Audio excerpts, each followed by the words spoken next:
ইউকেতে আসার পর যে জিনিসটার সম্মুখীন আমাকে হতে হয়েছে কিংবা একটা কোশ্চেন খুবই কমন ছিল বাংলাদেশি মানুষরা আমাকে করে থাকে, সেটা হচ্ছে গিয়ে তুমি কত কোটি টাকা জমিয়েছো কিংবা কয়টা বাড়ি গাড়ির মালিক হয়েছো ইউকেতে কিংবা ইউকের বাইরে, যেটা আর কি।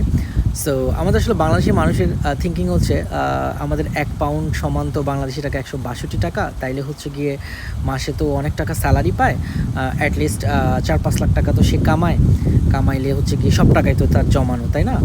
আর সে কাউন্ট করে হয়তো বা খাওয়া দাওয়া আর থাকাতে 1 লাখ টাকা চলে গেল, আর বাকি সব তো জমে যাচ্ছে। ভাই, লাইফটা এত ইজি না। লাইফটা যদি এতই ইজি হতো তাহলে সবাই কোটিপতি হয়ে যেত, সবাই অনেক কিছু হয়ে যেত, ঠিক আছে? ওনারা থিঙ্ক করে যে হচ্ছে গিয়ে মনে করেন 1 পাউন্ডে তো অনেক টাকা হয়ে যাচ্ছে তাদের, সো ওই তুলনায় তো বাংলাদেশের টাকার মান কম। বাট আমরা যে জায়গায় থাকি, জাস্ট একটা সবজির কথাই বলি, সেটা একটা লাউ হোক, পেঁপে হোক, যে জিনিসটাই হোক না কেন, আপনারা যে কম দামে কিনেন, আমরা কিন্তু ওই জিনিসগুলাই 500-600 টাকা দামে কিনি। সবজিগুলা বলেন, জাস্ট সবজির একটা এক্সাম্পল দিলাম আপনাদেরকে। আর বাসা ভাড়ার কথা তো বাদই দিলাম। আমি যে বাসাতে থাকি সেটার মান্থলি হচ্ছে গিয়ে রেন্ট হচ্ছে 2.5 লাখ থেকে 3 লাখ টাকা এরকম পড়ে আর কি। সো কাউন্ট করে দেখেন আসলে এত টাকা যখন কস্ট বিয়ার করতে হয় আমাদেরকে, সো আমাদের কয়টা টাকা জমে আর কি করে। বাট এগুলো বলে লাভ নাই, কারণ বাংলাদেশের মানুষের থিঙ্কিংগুলোই হচ্ছে অন্যরকম। মানে থিঙ্ক করে আপনি বিদেশে থাকেন মানে অনেক কিছু, আপনি কোটিপতি হয়ে গেছেন, মানে তাদের অলওয়েজ মাথার মধ্যে এটাই ঘুরে। আর হচ্ছে কি আপনি কারি টাকার মালিক, সব বস্তা ভরতেছেন, এমন একটা অবস্থা।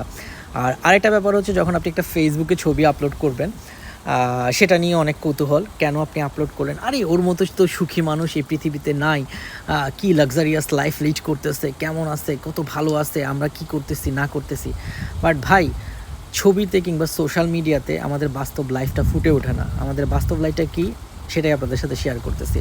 ঘুম থেকে উঠে যখন আপনি কাজে যাবেন, 12 থেকে 15 ঘন্টা শিফট করবেন, অনেক সময় 10 ঘন্টা, অনেক সময় 8 ঘন্টা শিফট করেন। আসার পর যখন বাসায় এসে বেডে মানে নিস্তব্ধ হয়ে ঘুমাবেন আপনি, পরের দিন সকালে আবার কাজে যেতে হবে। এটাই হচ্ছে আমাদের লাইফ। সো আমাদের ছবি দেখে, তারপরে দেখে আপনাদের জ্বলবার কিংবা জ্বলন ওঠার কিছু নাই এখানে। কারণ হচ্ছে আমরাও এখানে অনেক স্ট্রাগল করতে হচ্ছে।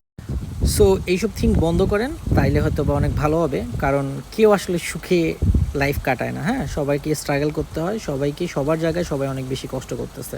সো কেউ এত সুখে নাই। তো কারো কিছু সোশ্যাল মিডিয়া দেখে কিংবা হচ্ছে ওই থিঙ্কিংয়ে যে সে কোটি কোটি টাকার মালিক হয়ে যাচ্ছে, কোটি কোটি কোটি টাকার বাড়ি বানিয়ে ফেলতেছে, এগুলো অফ করেন, বুঝছেন? অফ করলে অনেক ভালো হবে।